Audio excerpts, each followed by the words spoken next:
Amen. So we're doing a short series called Money Matters because, Rebecca, it matters. It matters. And last week we looked at building a budget. So not heaps and heaps of scriptures, but have I got a few volunteers to take a few scriptures this morning? Kent, can you get for me Exodus 22, 25 to 27? Johnny, can you get Luke 6, 34 to 35? Luke 6, 34 to 35.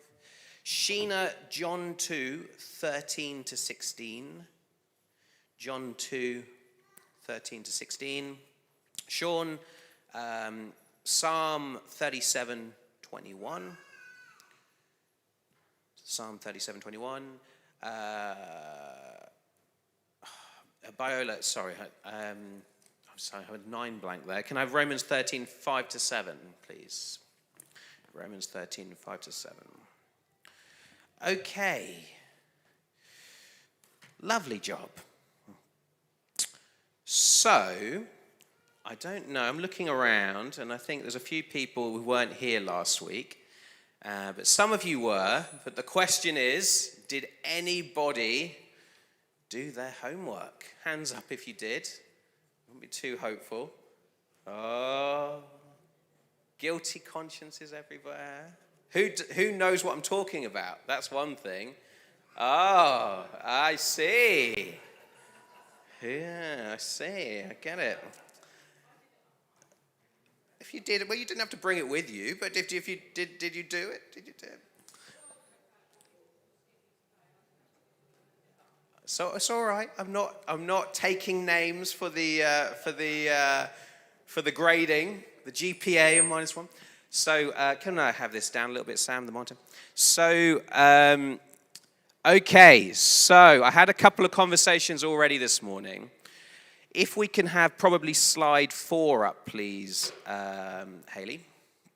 No, the one before that. Okay. So this is what we were doing, and there's still a few copies at the back if you ask one of the ushers if you want to take one home. So in the Bible hour, we had a finance audit. And what we were trying to do with this is we were trying to align what your perception of the state of your monthly spending is versus reality. That was the idea. So the idea was that you were at home, in the Bible hour last week, that you filled out the red column, so that you filled out the red column with what you thought you were spending, what you thought your income was, what you thought your fixed bills were, and what you thought you were spending on food and everything else. And then the green column was for you to go home and actually look in your banking apps. Don't know what's going on, maybe the lighting budget has dropped off here. And then the green column was for you to actually go add up what you were spending, and then the idea was to see, were you right? Yeah, was your perception in your mind of your spending habits accurate? So for instance, if you thought you were spending £400 on food and takeaways, were you actually spending £600? That was the idea. And you need to have a good basis for your financial decisions. So if you don't go and actually look at your spending habits, at your fixed bills, you can't make a budget, you can't get rid of debt. It's impossible because you don't know the foundation that you're starting with.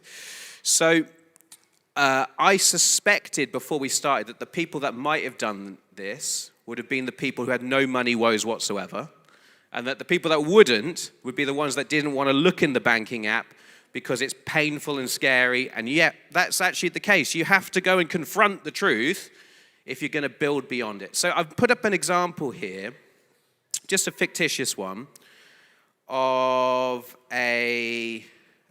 what I imagine the picture might be. I've done something similar with numbers of people over the years, and typically people are pretty accurate about their income.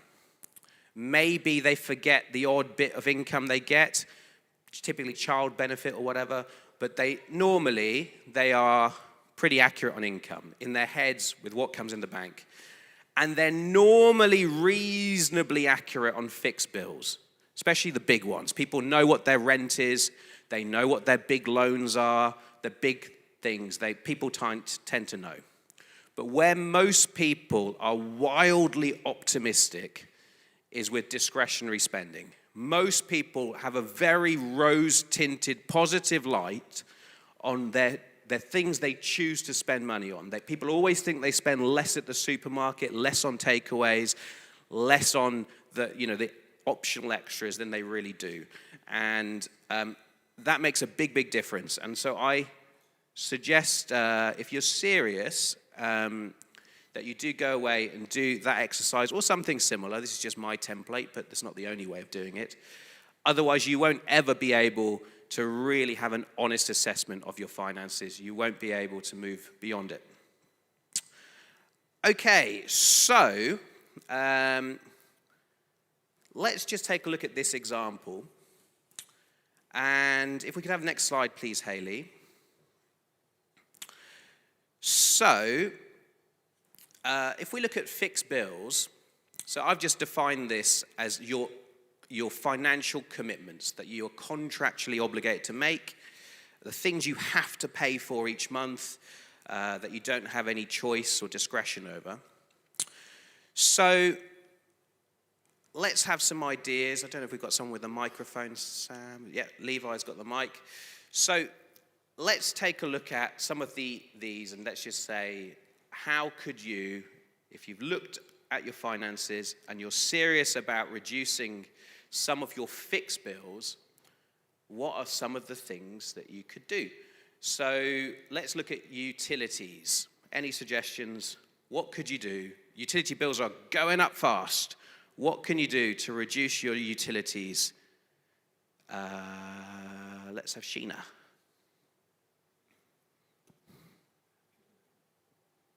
Yeah, just with the gas and electric, just maybe minimise for things like for us, the tumble dryer. So we've gone out and bought more airers instead of having the tumble dryer going and using the best for the weather. Yeah, I mean, the price that we're paying per kilowatt of gas or electricity is skyrocketing, but it's still based on your usage, right? If you don't use it, you don't pay for it. And so simply using less electricity and gas is the main way you're going to make a saving.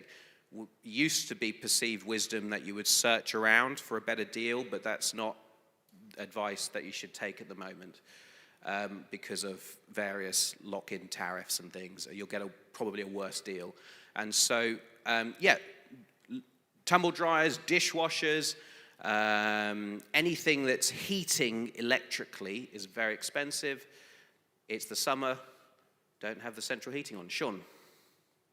Just with that as well, we've got a smart meter, so I think, if we can use technology now to help us manage things better, and you can also, if you want to, you can top it up before, and then you can see exactly how much money you've got on your smart meter and how much that's going, or how quickly that's going down, and choose to turn things off to stop that going down. Yeah, smart meters do give you the ability to just turn something on and see how much it's absolutely using, and it allows you to see your daily spending, because unfortunately, prepaid electricity, gas is very good for budgeting purposes, but unfortunately the rates are always higher than paying monthly. And so that's another way you could reduce your electricity cost. Electricity and gas cost is switching to monthly post-pay, if they'll let you, because that is dependent on credit. But it will be cheaper, but it is harder for budgeting, because if you load up your key or with 50 quid, you've got 50 quid's worth of gas, electricity, and once it's gone, it's gone. But it is more expensive. It was always a more expensive tariff. Okay, let's just look at the next one then. So that was utilities. In there, broadband, that's always one, those sort of things. You can shop around and get better prices on broadband. etc. But most things, council tax, etc., they're pretty well fixed. Okay, what about mobile phones? This is always a treacherous one. Every time I've done this with folk, I've always been a little bit gobsmacked by mobile phones. So what can you do? Tando Moyo in the back. Stop upgrading. Stop upgrading. Yeah, stop upgrading. If your phone works, right? You're going to be shocked. If your phone works when your contract ends, don't upgrade. Tell your phone company, I want to switch to a SIM-only plan. And you go from paying 40, 50, 60 pounds a month to 10, 12, 14, 15, 18 pounds a month. And then, look, if the phone blows up, dies, smashes up, then maybe there is a time in the future you can look at a contract. But if your phone's still working, just because your contract's up, why tie in? Yeah? Because if your phone works and you can have an unlimited plan for 15 quid a month versus 45 quid a month, that's a huge saving, right? And when there's 2 of you, or if you've got kids, 3 of you, 4 of you, that's a huge amount of money. Actually, on mobile phones generally, it's always cheaper to buy a phone and do a SIM-only plan. But that possibly means not buying. Because what we do is when we have a phone, they go £50 a month. But that's actually an £800 device if you buy it outright. You sort of throw it on the floor, lob it in the car. It's £800. But but actually buying a used product with a warranty perhaps, you can get one that's a year old or 2 years old. It's going to work great. It's going to save a fortune. So, Kerry, was it on that topic or was it on a previous? Yeah. So, I've always had the mentality, if it's not broken, why replace it or why fix Yeah. it? Like, my car is an old banger, but that's a reliable old banger. Do you know what I mean? That never give me any problems. It's never broke down. Grief-free. Do you know what I mean? Do you think that's wise to keep what you got or replace it? Look, there's no harm in having nice new things. But what we're doing in this thing is we're talking about, you looking at your finances and making an assessment that only you can make about whether you can afford to do something. If you want to have a brand new iPhone and your finances support it, then that's great, wonderful. But what we're trying to do in this session is sort of just go back to basics on, assessing whether things are wise. And it's very easy when you get the text message from EE, O2 or whoever, you can upgrade early. To say, oh, click, click, click. 2 days later, new phone in the bag, locked in for 24 months. Yeah. Okay, so what about rent/mortgage? That's normally, for most people, their biggest monthly cost. What could you do to reduce your rent/mortgage? Bernie. You can fix it so that it's not going to go up with inflation. If you have a mortgage, actually fixing it to be on a fixed rate, and now wouldn't be, if you're not moving, not planning to move, now with rates rising would be a good time to fix for 5 or 10 years if you're not planning to move because rates are only going to go up. That's if you've got a mortgage. What about if you've got rent? Okay, down here, Levi. Well, at the moment, we're paying weekly, but then Trevor finishes in 2 weeks' time, so we're going to go monthly, and it's about £400 a month on rent. I don't know if that will be cheaper or not, depending on the setup. I don't know if councils or housing associations charge more. I just don't know. But how, if you've got a rent, how could you reduce it? And this is probably not applicable to too many people with social housing, but Sean? Bit radical, but downsize. Downsize, isn't the name of it? Rents are rising. There's no two ways about it. Rents are going up. But if your rent is a huge burden to you, you could downsize, potentially, depending on your circumstance. Obviously, if you have 3 sort of bedrooms and you only really need 1, you could downsize, yeah. And so, But it's obviously harder. That's obviously harder. Equally, for a mortgage, if you've got some absolutely astronomical mortgage payment that you can't shift, you could sell up. Hand up, Andy? Andy. With a mortgage, you can, there's a number of mortgage deals out there that you can get a yearly thing where you can pay off 10% of the capital that is left. Yeah. And so it's sort of something.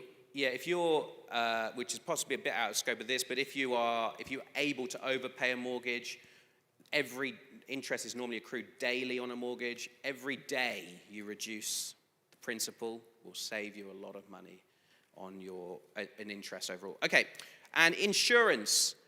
What's the sort of things you can do to reduce your insurance? I'm talking car insurance, home insurance. Michael?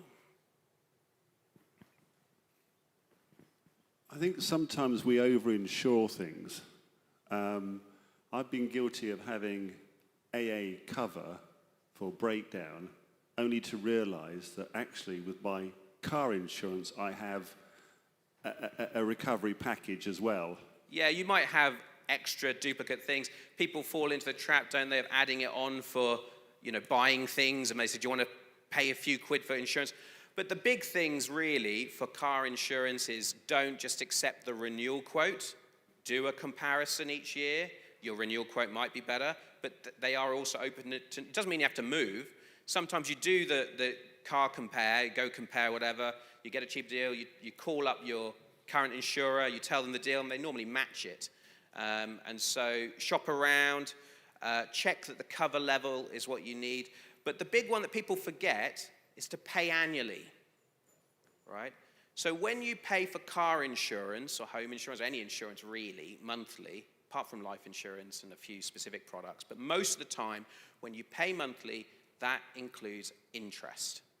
And people don't realize because they disguise it very well in the sign-up process.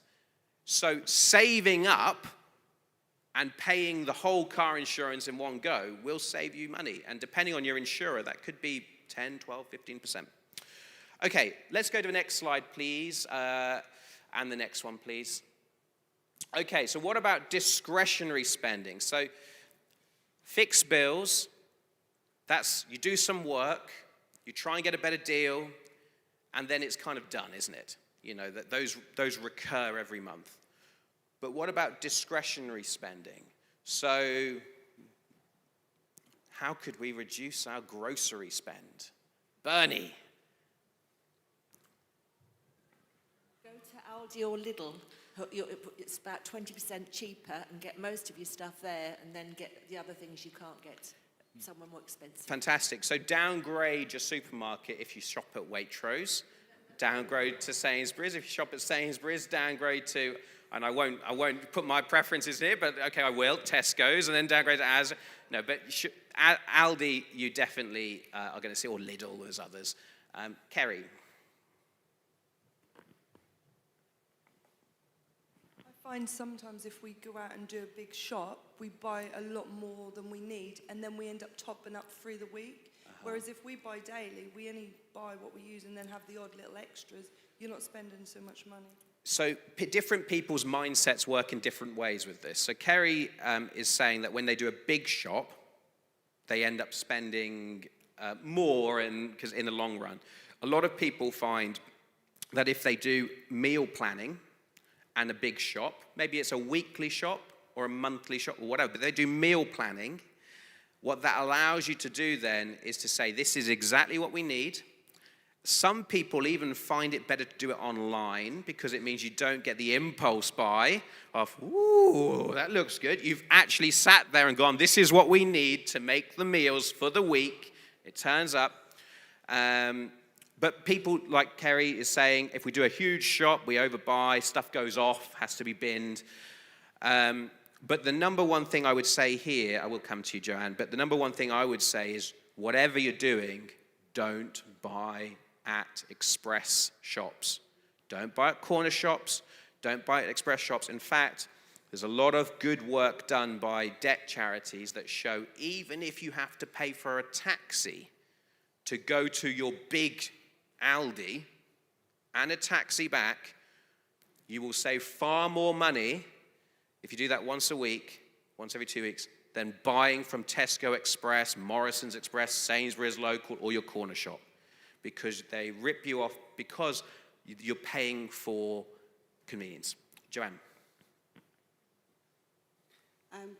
So just backing up a little bit as well on what you were saying about the bills earlier, because we've been doing a piece of work through my workplace in terms of how, particularly on food and how you can reduce your food bills. But in with that, actually, is thinking about your electricity bill is if you can do things like, people don't understand that if you use, for instance, slow cookers, it uses less electricity. If you use the eco setting on the washing machine or on your dishwasher, even though they're like 3 hours long, you think, how can 3 hours use less electricity and water than a half-hour wash? But using those settings, it's only incremental wins, but even if you put on your wash machine in the evening on an eco wash, things like that, you're going to begin to start saving money.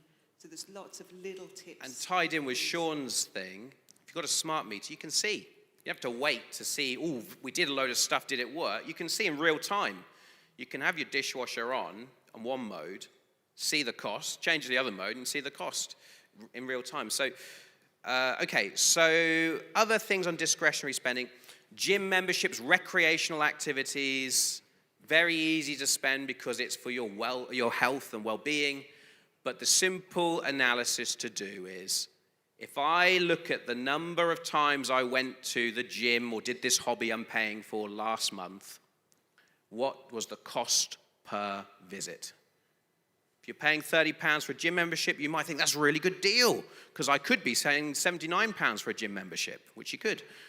But if you only went twice, that's £15 a visit. And if you only stayed for half an hour, that is some of the most expensive leisure time activities going. You'd be better off going to a theatre production. The West End would be cheaper, West End of London, because. So you need to look. Now, if you're going multiple times a week, it might be a couple of quid a visit. It might be very good value, but that's the analysis you need to do. Okay, and of course, clothes and other things, it really does come down to, of course, you can buy used and, and online or in charity shops, but really it comes down to if you don't need it, don't buy it. If you can't afford it, don't buy it. And that's part of the budgeting work we talked about last week. But the reason this is important, if you could go forwards to the next slide and the one after as well. The reason it's important is if you save just £100 every month from what you're doing right now, £100, right? And so if you save £100 by reducing your bills, cancelling Netflix, cancelling Brit, whatever it is, cancelling Disney Plus, right? Downgrading to Aldi, cutting out Tesco Express, making food to take to work with you. If you save £100 over a year, that's £1,200 a year.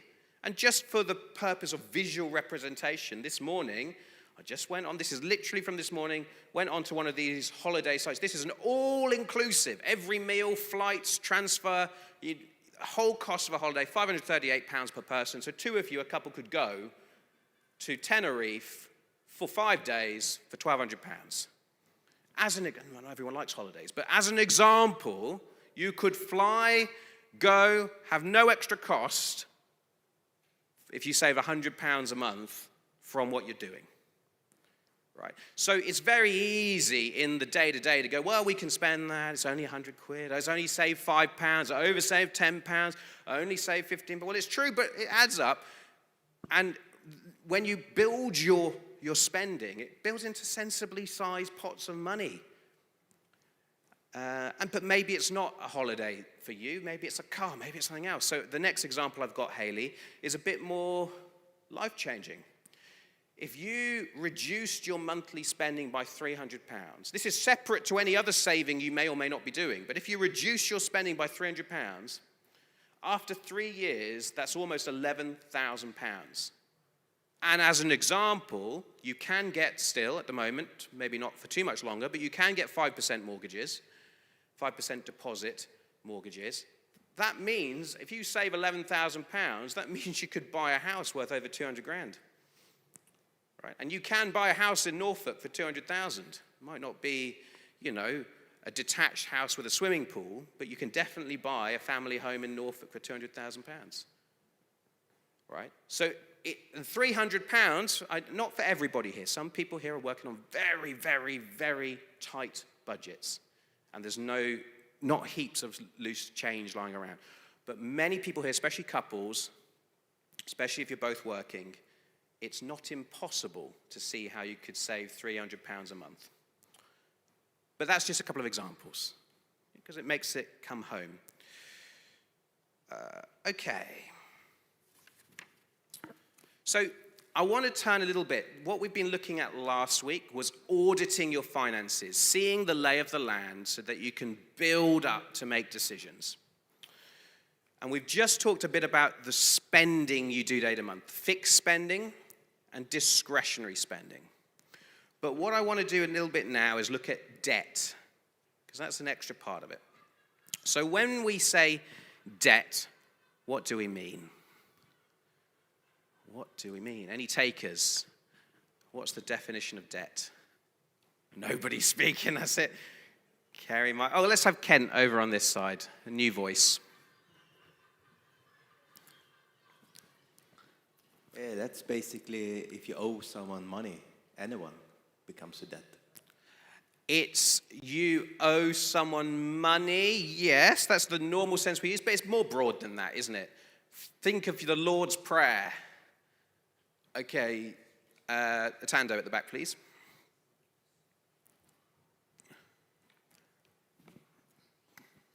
Debt is a tithe not given to God. Oh, debt is a tithe not given to God. Spiritual answer from a Tando. Okay, debt is something, especially money, that is owed to someone else. It's the state of owing something. But, as Christians, we owe a debt to Jesus Christ, who died for our sins on the cross of Calvary. We owe him a debt we cannot repay. Yeah. He paid the price for our sins. That is a debt we have. But in this sense, it's we owe money to someone. So who can we owe money to generally in life? What are the main places we owe money to? Did you say the bank? Good work. Top marks. That's the big one, the bank, Sean. Car finance. Car finance, credit card companies, but also other people, right? Can I borrow a £5? Forgot my lunch money. Yeah. I'm a bit short this month. Can you lend me £100? That's all money we owe. But also there are other things where we forget that we owe someone money. Right? If you take out insurance for your car and you pay monthly, that's a loan. Yeah? And you're paying it off over 12 months. You owe money. Council tax, if you pay it monthly rather than all at once, you owe that money. For the rest of that, you pay month at a month. If you don't pay it off, you owe that money. It's a debt that you pay back to the council every year. Mobile phone contracts or utility bills. If you pay your utility bills in arrears, at the end of the month, you owe that money. You run up a gas bill, and then you have to pay it off. And so loads of debts, and debt is nothing new. So let's have Kent, Exodus 22, 25 to 27.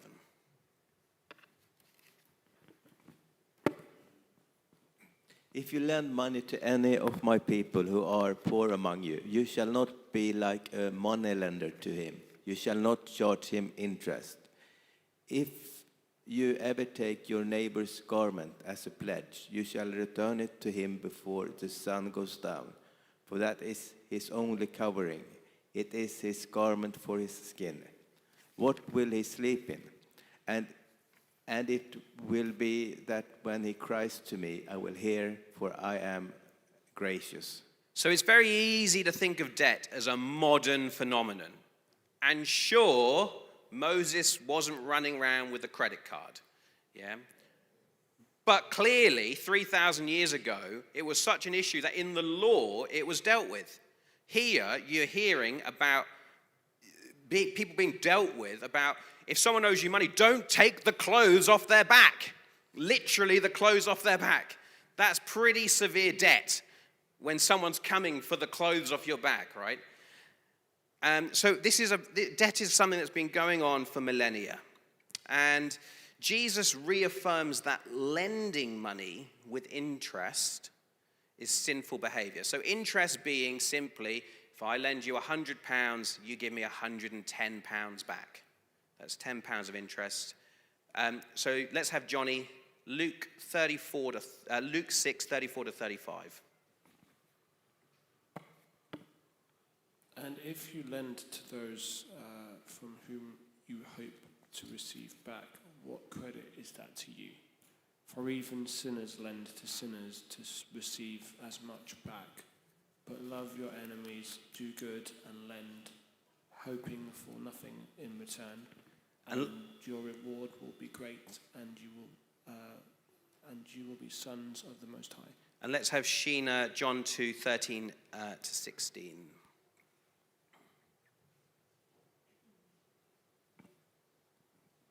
Now for the Passover of the Jews was at hand, and Jesus went up to Jerusalem, and he found in the temple those who sold oxen and sheep and doves, and the money changers doing business. When he had made a whip of cords, he drove them all out of the temple with the sheep and the oxen, and poured out the changers' money and overturned the tables. And he said to those who sold doves, "Take these things away. Do not make my Father's house a house of merchandise." So this issue of commerce, money traders, obviously there's the element of it being in the temple, but this was the one thing that drove Jesus to a physical rage, wasn't it? Turning over tables. But this is all about lending money, right? And so that's an instruction to us as Christians about if we're lending money. But the Bible doesn't actually say that it's sinful to borrow money. Not explicitly. There's a lot about good stewardship, etc. What it talks about is the sin of not paying back money we've borrowed. So let's have Sean, Psalm 37 to 21.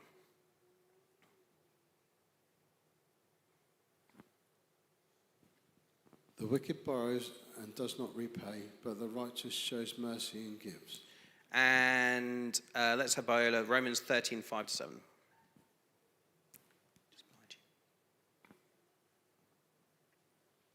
Therefore, you must be subject not only because of wrath, but also for conscience sake.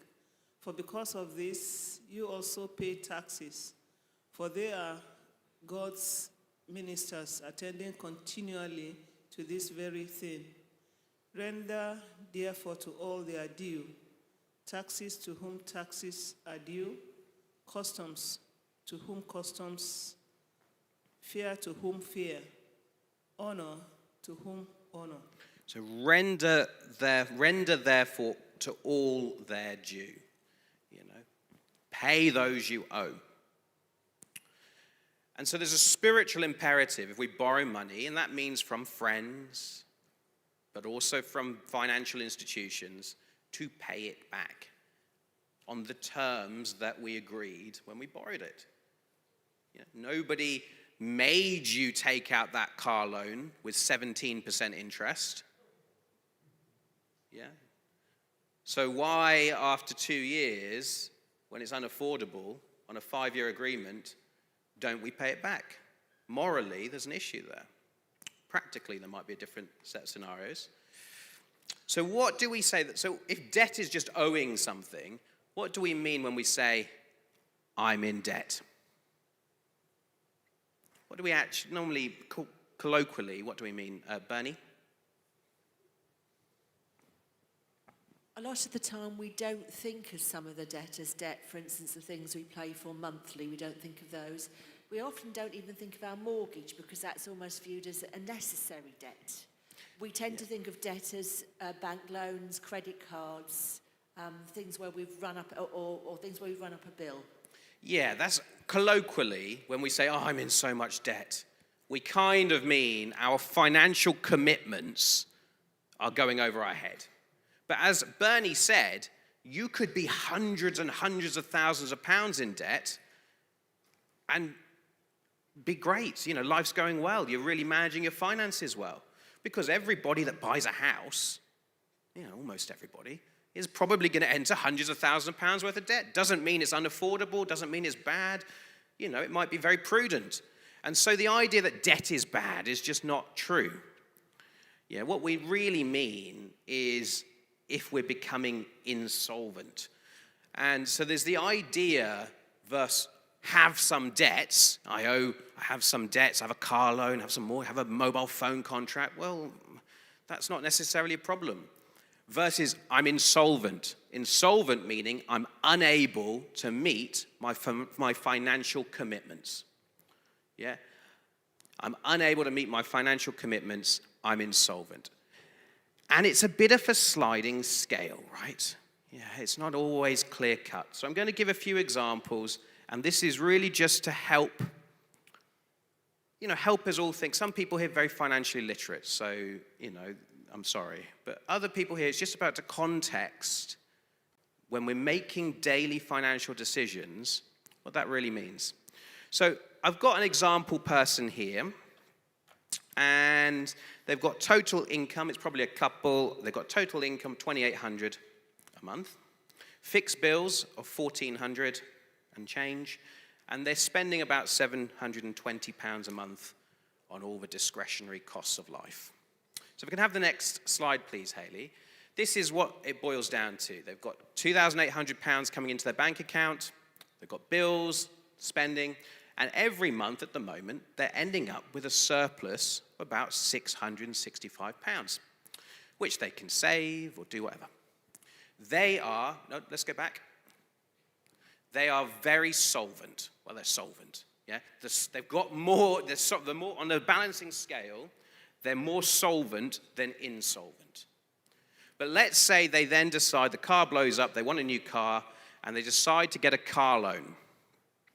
And that's going to cost them, maybe they borrowed £10,000 for, 5 years, and it's going to cost them £250 a month. Well, suddenly that's an additional cost. And so then monthly surplus now is £415. So they will have got that car loan because the finance institution will have checked their credit report and gone, yes, they can afford this. They've got a surplus. But now, when you look at the scale, they're less, getting this balancing out a little bit more. Their monthly commitments are going up. They've got less wiggle room. And then let's say they decide to upgrade an iPhone. And they go, well, it's only 50 quid a month, which it is. Can they afford it? Yeah. The monthly surplus has gone down a little bit. Now it's 360, and it's getting a bit more even keel. Okay, but then, if we go to the next slide, suddenly fixed bills go up. Because the utility bills are skyrocketed, because gas prices are going up, food prices are going up, so their living costs have shot up. Petrol has gone up 40% in 6 months. That's the statistic right now. So suddenly their living costs have gone up. And suddenly, even though they've not made any change in behavior from going from a £300+ surplus in their budget, they're at a £152 deficit because the world moves around you. And suddenly, on a monthly basis at least, they're insolvent. They don't have enough money coming in to meet their outgoings. Now, they might not be technically insolvent. They might be able to have savings and other things, but clearly, if you go through many months of having more going out than coming in, that's going to be a spiraling debt problem at some point. So it's important to stress test your finances. And this is, again, why it's so important to do the painful thing and actually look at your spending. Because you need to see how much, even if we end up spending less than comes in each month. We know that we end up with a bit of money in the bank account at the end of the month. What's the stress test? Because if someone's made redundant, if you're sick for a few weeks and you're on statutory sick pay, if cost of living keeps going up, what's the stress test of how much you can afford? I'm going to just keep moving just for the time being, guys. And so that's the thing you need to look. And when you're making a buying decision, it's very easy to say, I can afford this now. But if you're signing up for a 2-year iPhone contract, a 3 or 4 or 5 year car finance, car loan, whatever it is, a 3 or 4 year interest only sofa purchase plan, whatever it is, I don't know. You can get interest only on clothing, for a few months. It's not just about the now, can you afford it now, but it's the stress test of will I be able to afford that in 2 or 3 years' time when that financial commitment runs into. And 2 or 3 years is long enough. Well, I've got 2 children under 3, right? And so that's a lot moves on. You can be married with kids after 3 years, even if you weren't before. So some food for thought when you're making routine finance decisions. Okay. So now I'm going to open up for questions. Why do we think that companies love to offer you 0% finance deals or buy now, pay later? Why do companies love to offer you? Andy.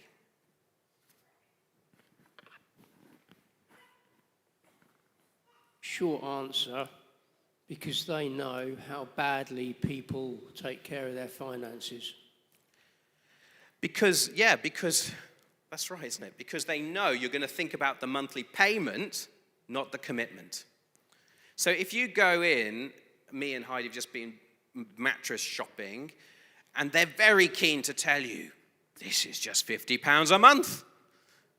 And then, you look and go, that's a £4,000 mattress, thank you. I mean, £4,000 mattress is a car, But 50 or whatever it is, £100 a month for the next 10 years of your life. It's very easy to think about the small rather than what the financial commitment you're actually making is. And because you can say, oh, well, I could afford 50 quid, 100 quid. That's a takeaway. That's a evening out. That's a, you could think. Whereas it's very to say you're making a £4,000 commitment. And you pull back. Okay, so to move along a little bit, I'd like to spend the last little chunk of time we have today just looking at credit reports. So, credit reports, credit history is really important. It is better, generally, to buy things up front. So is it better to save up for the car and buy the car with cash? Yes. Is it better to save up for the iPhone, buy the iPhone with cash? Yes. Financially better. Save you money in the long term. But there are some, even if you do that, even if you're very, very prudent with your finances and you do save before you buy and you don't do buy now, pay later, there are some things where most people will have to engage with credit at some point. And the biggest one is a mortgage. Most people do not have several £100,000, unless they maybe have an inheritance or something, sat there to buy a house outright. The only way most people can afford to buy a house is to scrape together the deposit and then get a mortgage. And to get a mortgage, you're going to need a reasonable credit history. So let's have that slide up, please. Right now, as of this morning, if you have patchy credit history, there are banks that will lend to you £150,000, assuming you have the right income level, at 5.79% APR. Okay? That means every year you're adding on, they're charging you 5.79% of the loan amount. And this, you could get this if you have some missed payments, maybe even a few defaults a few years back in your credit history. That means you're paying £8,600 a year, certainly the first year, in interest. £8,600 that you'll never see again. Whereas if you have a good credit history this morning, and rates are rising right now, it would have been lower 3 months ago, but right now you could comfortably get, if you've got a good credit history, a 2.69% APR mortgage.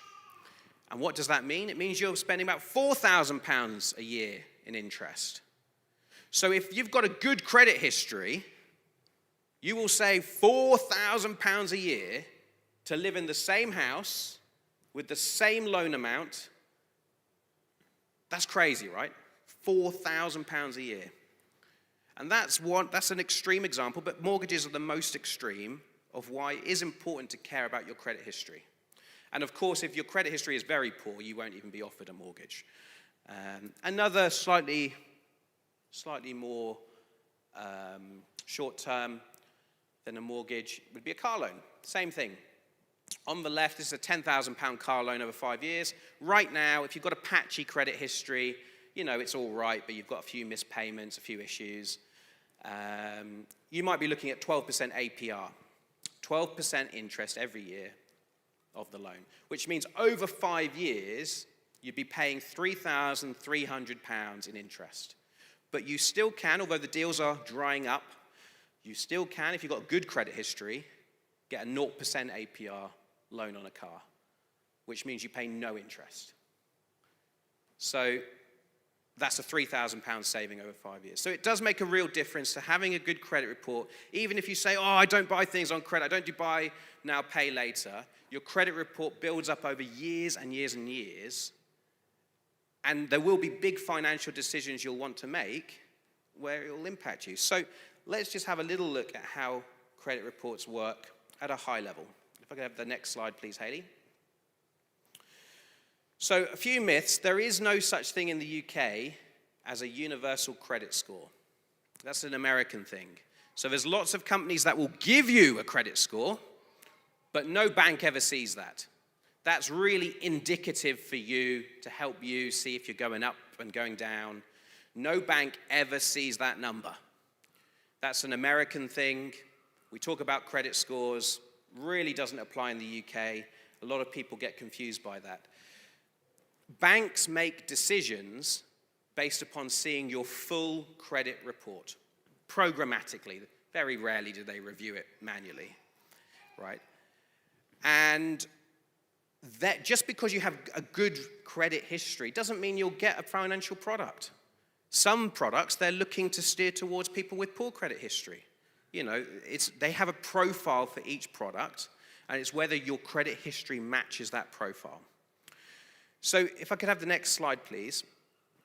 So it's a bit small, I think, to see, but this is a representation. If you get your full credit report from one of the credit agencies, it will look like this.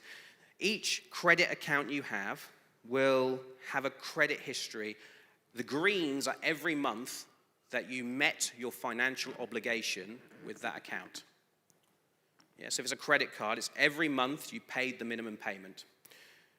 Then it tracks if you were late and how many months you were late on a payment. Then it tracks if you went red in default, you stopped paying an account.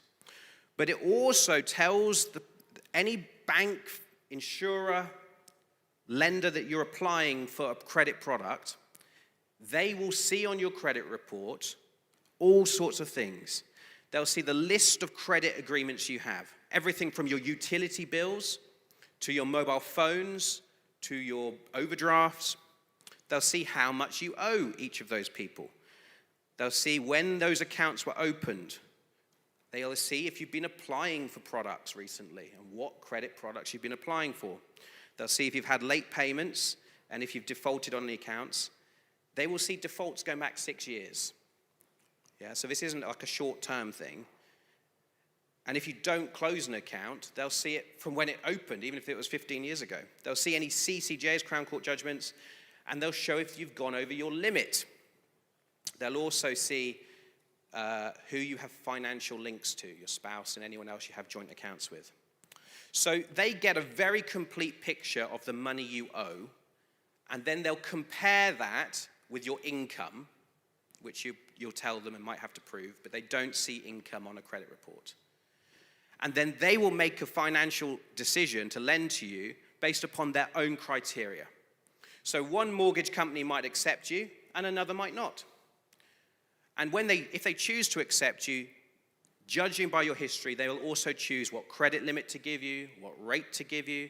So two people might have the same credit card, the same brand on the outside, but one has a £22,000 limit and one has a £5,000 limit. And one's paying 5% APR and the other's paying 25%. So there's lots of flexibility for lenders. But the things that really affect your credit rating. So if you think about it, is in this order, the worst thing that will affect your credit rating is if you get a CCJ, a Crown Court judgment. Yeah? If you have a CCJ, someone's taken you to court for any purpose, and the judgment has been in their favor, even if it's like your gardener, you didn't pay and they owe you 50 quid, you owe them 50 quid and they took you to court, if it's issued against you, that is going to really wreck your credit rating for 6 years. And, you have to wait till it drops off. And so maybe after 3 or 4 years, some lenders will touch you, but that's really going to cause you a lot of grief. So that's something to avoid at all costs. If you get issued a CCJ, a court summons, you have to respond to them. You have to deal with them. And if it goes against you, you have to pay within 30 days. Otherwise, it's going to really cause havoc for your financial future. The next worst thing is defaults, which is where you stop paying a bill. So that's anything. That could be your mobile phone contract, your utility bills, could be mortgages, could be loans, could be credit cards. If you stop paying the minimum payment completely, and it turns into a default, that's normally a couple of months after you've missed a payment, no one's going to touch you for a few years until those go into the background. And again, they stay on your record for 6 years. The reason is, if you've got a proven history of not making payments, why would I trust you with my money? It's not sort of prejudice, it's common sense. Oh, he stopped paying his mobile phone bill. Why would I lend him money for a car loan? And if I am going to lend him, it's going to be an extortionate rate. Yeah. And then the next worst thing is late payments, just paying a bit late, past the date, followed by going over your limits. So what I really recommend is that you actually do take a look at your credit report. Get the next slide up, please, Hayley. So all of these services, they're going to give you a score. They're going to, tell you about your score going up or down. That's not really too relevant. What you want to do is click through the app, and you sometimes have to go through a little bit to see your actual credit report. Look through for defaults, look for late payments, check it's correct, because you can get things corrected if they're wrong. It's really worth doing. You don't have to pay, so there's a trap to fall into these services. They like to try and get you to pay for things. You shouldn't really be paying for credit monitoring or anything like that. It's a waste of money. These are 2 apps you can download for free, ClearScore, Credit Karma. They both provide data from different credit agencies. There's 3 in the UK, and it's free. And don't just look at the score, dig deep. And it's actually very useful to do because it will remind you of all the credit agreements you have. Because it's easy to forget, like Bernie said earlier. And when you do it, it will remind you of all those different credit agreements you have. And you'll see what a bank sees when you apply for something. So it's well worth doing, not least because of identity fraud. So identity fraud's on the rise, and if somebody takes a loan out in your name, you might never know about it, but at least you will if you actually check your credit report. So Credit Karma, ClearScore, download them. Word of caution, though, both of these platforms make money based on commission of you signing up to loans and credit cards. So they do make it very, very, very easy for you to then sign up for credit cards and loans. So just a word of caution, these platforms, that's how they make money. So you can view your score, view your stuff for free, but their purpose in life is to show you the credit products you're eligible for. And that can be a slippery slope, so just a word of caution there. Okay, Any questions at that point? Because we're almost out of time. Final thoughts? Final questions? Kerry Green.